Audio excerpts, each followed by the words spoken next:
Shalom, kekasih-kekasih Tuhan. Pagi hari ini kembali kita membaca dan merenungkan firman-Nya dengan judul Perhatikanlah Sesamamu. Kamis edisi surat 1 Korintus bersama saya, Fani Paendong. 1 Korintus 11 ayat 17 sampai 34. Dalam peraturan-peraturan yang berikut, aku tidak dapat memuji kamu, sebab pertemuan-pertemuanmu tidak mendatangkan kebaikan, tetapi mendatangkan keburukan.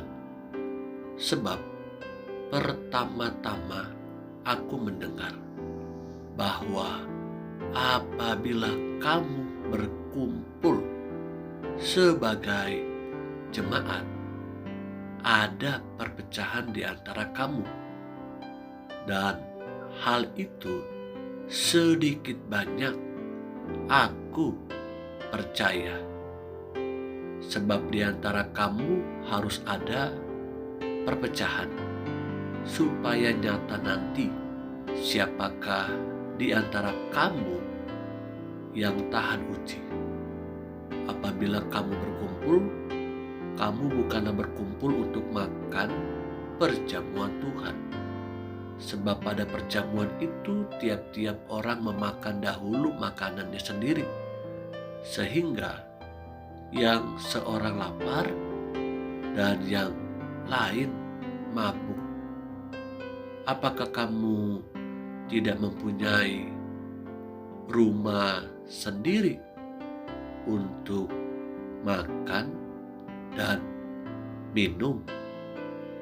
Atau maukah kamu menghinakan jemaat Allah dan memalukan orang-orang yang tidak mempunyai apa-apa? Apakah yang kukatakan kepada kamu memuji kamu? Dalam hal ini aku tidak memuji, sebab apa yang telah kuteruskan kepadamu telah aku terima dari Tuhan, yaitu bahwa Tuhan Yesus pada malam waktu ia diserahkan mengambil roti, dan sesudah itu ia mengucap syukur atasnya. Ia memecah-mecahkannya dan berkata, "Inilah tubuhku yang diserahkan bagi kamu. Perbuatlah ini menjadi peringatan akan aku."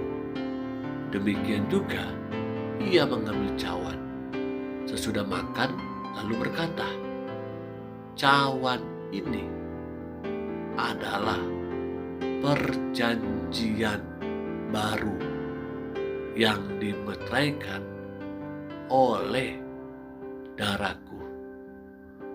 Perbuatlah ini setiap kali kamu meminumnya, menjadi peringatan akan aku.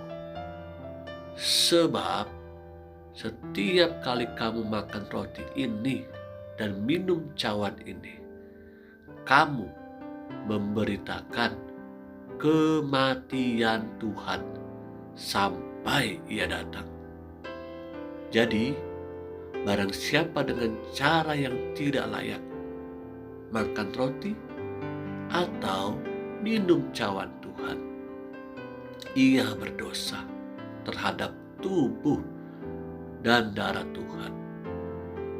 Karena itu, hendaklah tiap-tiap orang menguji dirinya sendiri, dan baru sesudah itu ia makan roti dan minum dari cawan itu. Karena barang siapa makan dan minum tanpa mengakui tubuh Tuhan, ia mendatangkan hukuman atas dirinya. Sebab itu banyak di antara kamu yang lemah dan sakit, dan tidak sedikit yang meninggal. Kalau kita memuji diri kita sendiri, hukuman tidak menimpa kita. Tetapi kalau kita menerima hukuman dari Tuhan, kita dididik supaya kita tidak akan dihukum bersama-sama dengan dunia. Karena itu, saudara-saudaraku, jika kamu berkumpul untuk makan, nantikanlah olehmu seorang akan yang lain.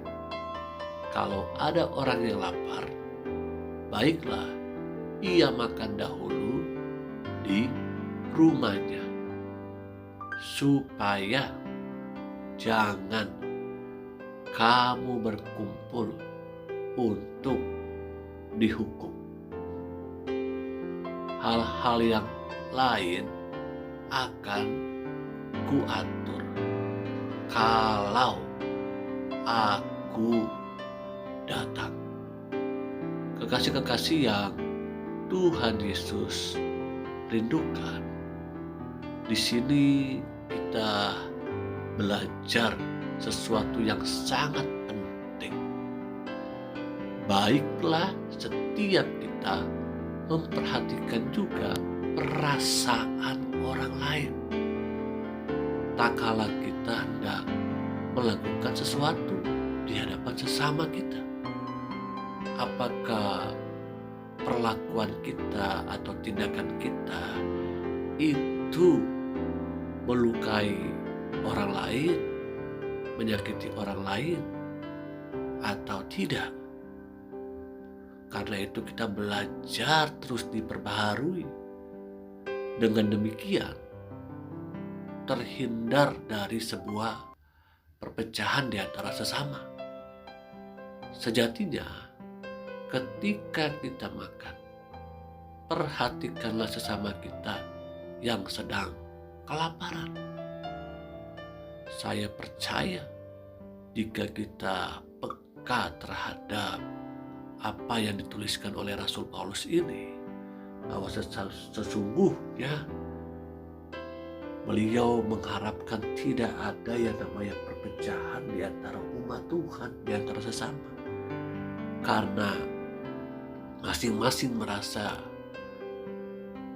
hidup untuk kebutuhannya sendiri, untuk dirinya sendiri, dan mengabaikan kebutuhan sesamanya.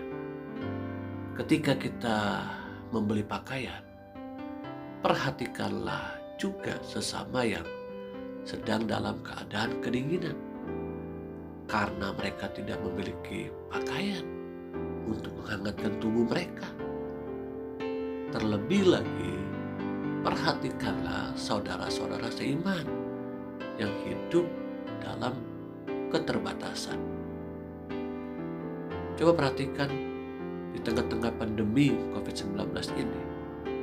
Ini adalah sebuah kairos, kesempatan untuk kita mempraktekkan kasih Allah yang sudah kita terima terlebih dahulu untuk kita impartasikan kepada orang-orang sekitar kita, bahkan juga kepada saudara-saudara seiman kita. Perhatikanlah apa yang mereka butuhkan.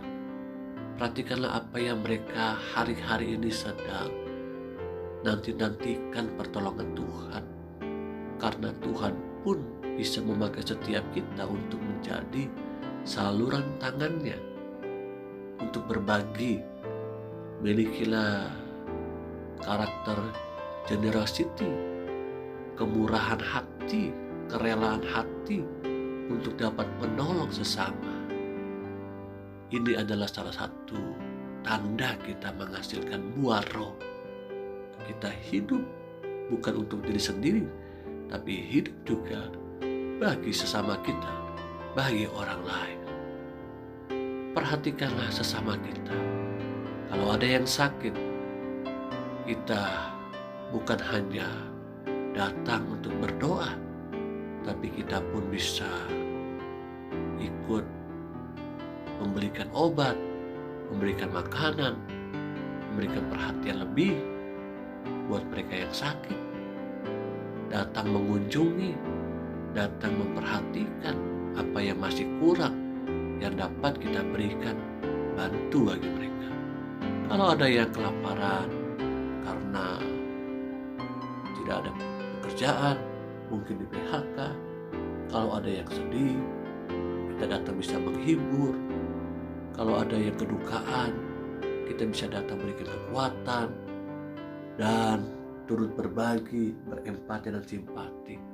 Inilah yang sebenarnya harusnya menjadi gaya hidup kita sebagai orang-orang percaya.